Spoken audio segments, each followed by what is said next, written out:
आणि बहुजन समाजाक पोचोवपाक खूब वेळ वता. प्रवीण नायक आणि म्हणजे हे साधारण 1978-1979 चालू झालं आणि दोघूय आम्ही मित्रत्वाच्या नात्यान मुखार वताले. आमच्या देशातले मतभेद असत पण मनभेद केन्नाच जावना. दोघांनी एकामेकाक सांबाळून एकामेकाचे मुखार घेवन आम्ही गेले. जे स्टुडंट आंदोलन आशिल्लें त्या आंदोलनाक हांव सक्रीय आशिल्लो.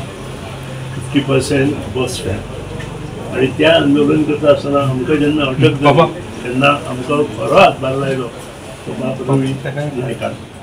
आणि तेन्नाच्यान तांचे आनी आमचे जे नातें जालें तें मुखार वचत रावलें. जेन्ना कोंकणी मराठी आंदोलन 1984 चालू जालें त्या आंदोलनात मोठो सहभाग जर फोंड्या वाठारांतल्यान कोण मुखार गेलो जाल्यार तो अंडर द लिडरशीप ऑफ आमचो बाब प्रवीण नायकाचे अंडर.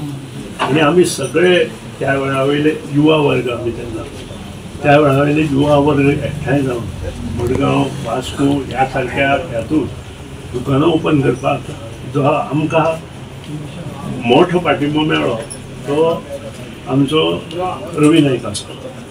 आनी राजकारणांत ताजें कितें केलां हें हांवें सांगपाची गरज ना.